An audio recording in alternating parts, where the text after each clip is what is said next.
क्या कश्मीर के पहलगाम में हुए दर्दनाक आतंकी हमले के बाद भारत और पाकिस्तान में हो सकता है युद्ध? अगर ये महायुद्ध हुआ तो कौन जीतेगा? 2025 में भारतीय सेना और पाकिस्तानी सेना में कौन सी सेना सबसे ज्यादा ताकतवर है? पाकिस्तान जिस परमाणु हमले की धमकी दे रहा है, क्या उससे भारत परेशानी में पड़ सकता है? और इस महायुद्ध में कौन से देश भारत के साथ होंगे? नमस्कार दोस्तों, पहलगाम में हुए आतंकी हमले के बाद भारत और पाकिस्तान के बीच सरहदी तनाव काफी बढ़ चुका है। भारत ने सिंधु जल संधि तोड़कर जैसे ही अचानक झेलम नदी का पानी छोड़ा, पाकिस्तान में बाढ़ आ गई। दोनों देशों के प्रधानमंत्री एक दूसरे के खिलाफ खुलकर बोल रहे हैं और घबराया हुआ पाकिस्तान भारत को जंग की धमकी दे रहा है। पाकिस्तान का कहना है कि अगर भारत ने सिंधु घाटी का पानी रोका तो हम हिंदुस्तान की जुबान खींच लेंगे, सांसें बंद कर देंगे, कश्मीर की नदियों में खून बहा देंगे। लेकिन अब सवाल यह है कि अगर पाकिस्तान की इस तुच्छ आतंकी हरकतों और खोखली धमकियों से परेशान होकर भारत ने पाकिस्तान के खिलाफ जंग छेड़ दी, या पाकिस्तान सैनिकों ने करगिल की तरफ फिर भारत में घुसपैठ की कोशिश की और दोनों पड़ोसी मुल्कों में युद्ध छिड़ गया, तो कौन जीतेगा? और 2025 में भारत और पाकिस्तान में किस देश की मिलिट्री सबसे ज्यादा पावरफुल है, जानेंगे इस वीडियो में। लेकिन उसके पहले हर भारतीय वीडियो को लाइक करने के साथ कमेंट बॉक्स में जय हिंद जरूर लिखिए, क्योंकि जय हिंद कहना हमारे लिए गर्व की बात है। दोस्तों, पाकिस्तान हमेशा बड़ी बड़ी हाँकते आया है कि वो भारत को जंग में हरा देगा, लेकिन हकीकत यह है कि पाकिस्तान ये जंग सिर्फ ख्वाबों में जीत सकता है। हकीकत इससे बिल्कुल अलग है। इसका अंदाजा आपको इस वीडियो में ही हो जाएगा जब मिलिट्री आंकड़ों की कंपैरिजन होगी, तब पता चलता है। लेकिन उसके पहले युद्ध इतिहास पर एक नजर डालें, जिसमें भारत ने पाकिस्तान को हमेशा धूल चटाई है। सबसे पहले 1947 में पाकिस्तान ने भारत से कश्मीर छीनने की कोशिश की, तब भारतीय सैनिकों ने उन्हें उल्टे पांव दौड़ाया।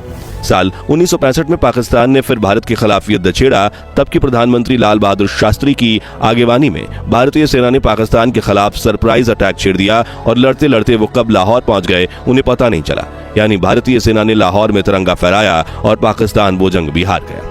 साल 1971 में इंडो पाक वॉर में भारत ने महज 13 दिनों में पाकिस्तान के 2 टुकड़े कर दिए, बांग्लादेश को एक आजाद मुल्क बनाया और 93,000 पाकिस्तानी सैनिकों को सरेंडर करने पर मजबूर कर दिया। ये दुनिया के इतिहास का सबसे बड़ा मिलिट्री सरेंडर था, जो देख पाकिस्तान के राष्ट्रपति जुल्फिकार अली भुट्टो की अकड़ ठिकाने आ गई और वो शिमला एग्रीमेंट करके दौड़ते हुए भारत आ पहुंचे।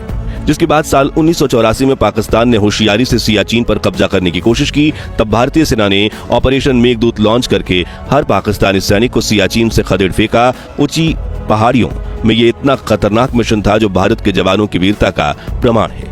फिर आया साल 1999, जब पाकिस्तानी मिलिट्री के जनरल परवेज मुशर्रफ ने अपने ही प्रधानमंत्री की पीठ में छुरा घोंपकर उन्हें बेवकूफ बनाते हुए तख्ता पलट कर दिया और करगिल में घुसपैठ करके भारत से एक बार फिर कश्मीर छीनने की कोशिश की। लेकिन भारतीय सेना ने उन्हें इतना शर्मसार करके भगाया कि पाकिस्तानी सेना ने अपने मरे हुए सैनिकों के शव को अपनाने से मना कर दिया।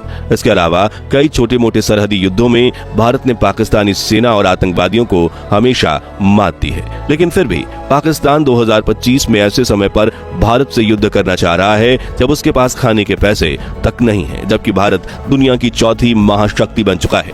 ऐसे में युद्ध के नतीजे आप सोच सकते हैं और पहले से ही जानते भी हों, लेकिन फिर भी हम जब आंकड़ों की बात करें तो चलिए आंकड़ों पर गौर करते हैं। सबसे पहले बात करें अर्थव्यवस्था की, क्योंकि युद्ध पैसों से लड़े जाते हैं। तो 3.5 ट्रिलियन डॉलर की जीडीपी के साथ भारत दुनिया का 5वां सबसे अमीर देश है, जबकि पाकिस्तान की जीडीपी सिर्फ 350 बिलियन डॉलर है, जो भारत से 10 गुना कम है।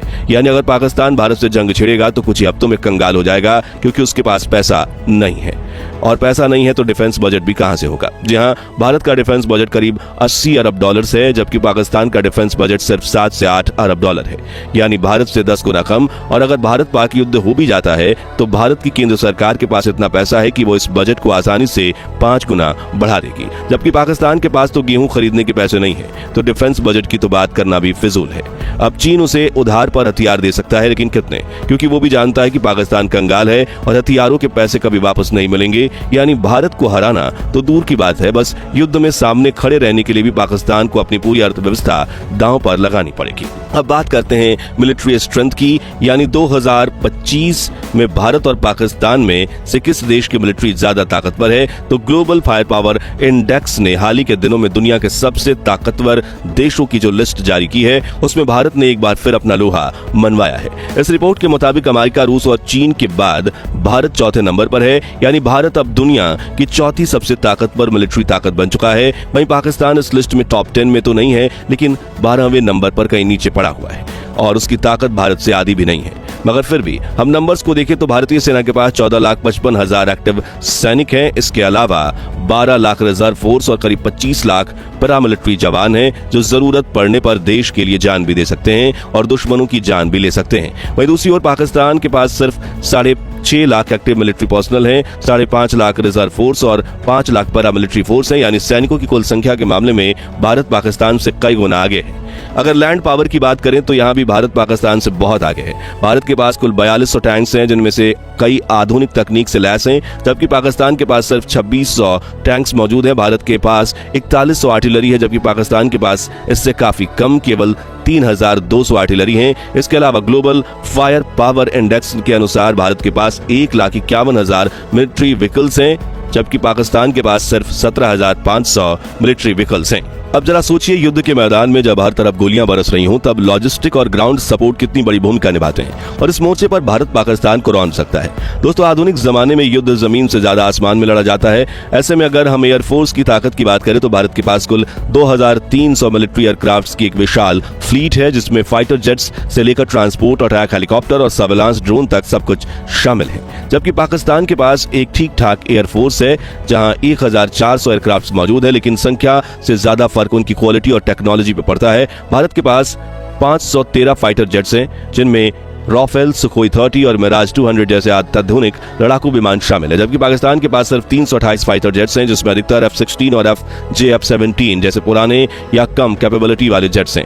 यानी अगर इन दोनों देशों के बीच महायुद्ध छिड़ता है तो बॉर्डर के पास फाइटर जेट्स की डॉग फाइटिंग तो जरूर होगी, जिसमें भारत एक क्लियर विनर साबित होगा। अब जरा समंदर की तरफ नजर डालें, यानी नेवी स्ट्रेंथ की बात करें तो भारत के पास कुल 293 नेवल एसेट्स हैं, जिनमें 2 एयरक्राफ्ट कैरियर, 13 डिस्ट्रॉयर्स, 18 सबमरीन्स और 135 पेट्रोल वेसल्स शामिल हैं। वहीं पाकिस्तान के पास 121 नेवल एसेट्स हैं और सबसे बड़ी बात यह है कि उसके पास एक भी एयरक्राफ्ट कैरियर या डिस्ट्रॉयर नहीं है। यानी समुद्र की ताकत के मामले में भी भारत पाकिस्तान को चारों खाने चित्त कर सकता है।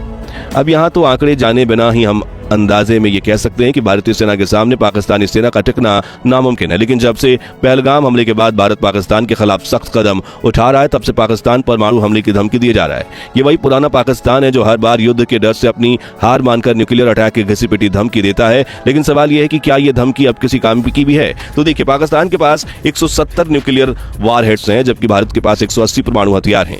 ये आंकड़े लगभग बराबर हैं, लेकिन ताकत सिर्फ संख्या से नहीं, क्वालिटी, टेक्नोलॉजी और लॉन्चिंग कैपेबिलिटी से तय होती है।